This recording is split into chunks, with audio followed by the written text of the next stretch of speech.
What's up, Kansas City? This is Ajamu Webster, and I'm chair of the Kansas City chapter of the National Black United Front.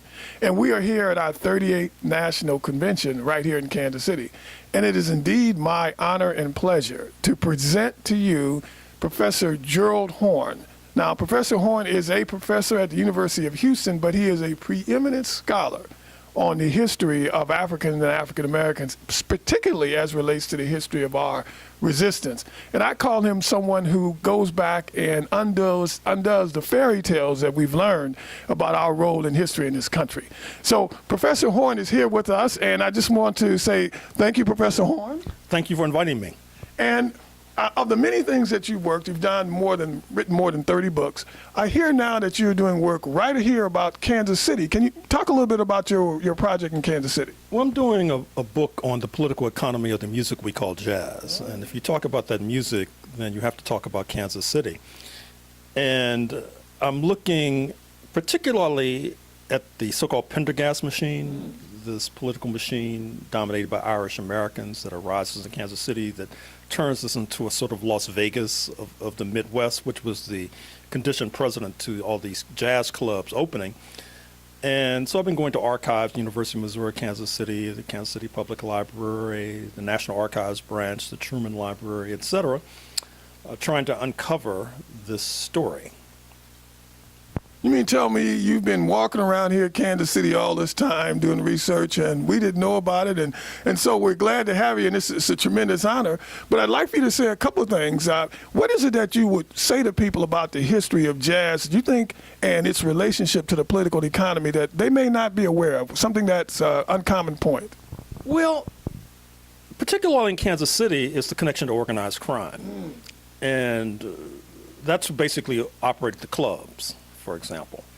One of the things I was looking at yesterday is in the late 1920s, you had a split in the black community. There was this guy named Felix Payne, who had this black newspaper called the Kansas City American, who was tied to the Democratic Party. And at that time, of course, the blacks who could vote were voting for the Republicans. And then there was the Kansas City Call, which is a newspaper still in existence, which was tied to the Republicans. Interestingly enough, Felix Payne and the Kansas City American and the Democrats had closer ties to organized crime. But for some reason, that did not spare him, because there's this mysterious story of Felix Payne in January 1929, who was kidnapped and then left freezing in the street here in Kansas City. It's quite a story. Of course, this newspaper didn't cover it. You can only find details in the Kansas City Call, his competitor. Mm-hmm. Thank you for that. And Professor Horne, we know a lot of people associate jazz with New Orleans as well as Kansas City, but, and I don't know if you've worked on this project, but is there a relationship in New Orleans as well from a political economy that's similar to what we just discussed here in Kansas City?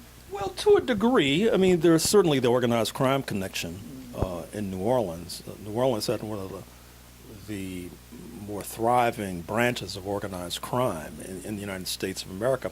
And of course, you're probably familiar with the connection to that neighborhood called Storyville in New Orleans, and then how circa 1917, 1918, the authorities shut down this sort of organized crime district that particularly featured brothels, and that causes a scattering of many musicians. Now, obviously, if you know your geography, they're not coming straight up the Mississippi River to Kansas City, since Kansas City is 200 odd miles west of the Mississippi River.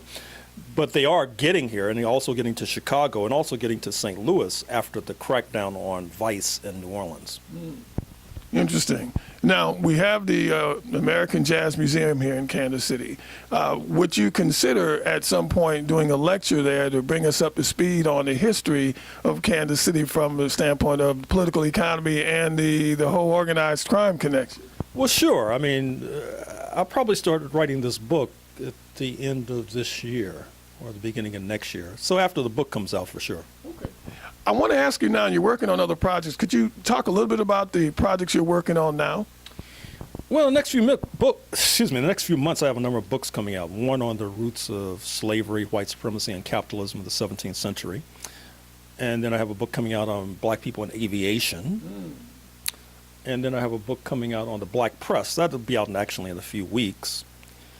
And then I have a book coming out on black Americans and the relationship to Japan, particularly during World War II, when you had all these Tokyo Negroes, not least because of the suffering that our people were enduring that made them quite susceptible to listening to the appeals of the antagonists and enemies of the United States. And in fact, that dynamic helps to account for the retreat or erosion of Jim Crow because of this fear that black people would align with the real or imagined enemies in the United States of America, which of course has been a repetitive theme in a lot of my work.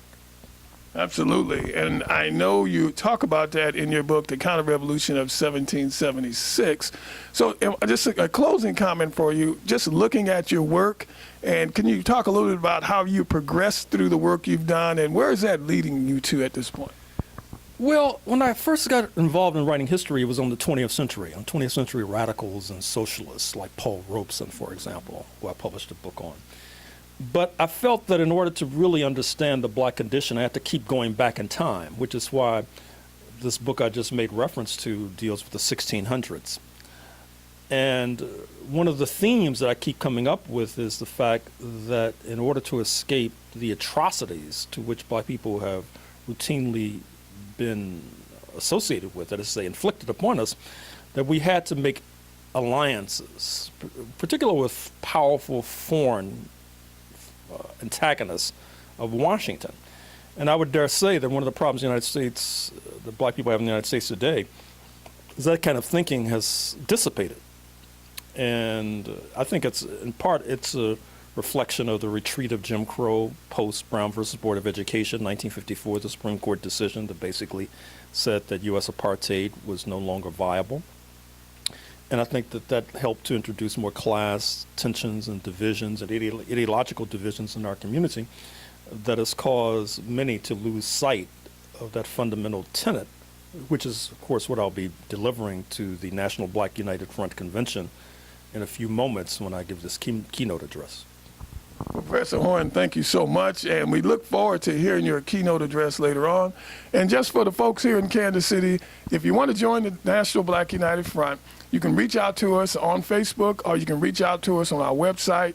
And we meet in Kansas City at our office at 7714 Prospect the last Sunday of the month at 4 o'clock with our open forums. And we have a study group, the Sankofa Study Circle, every Tuesday night at 7 o'clock, 7714 Prospect. Look forward to seeing you there. And if you're hearing this, and today is the 8th, it's not too late to come on down and hear Professor Horne.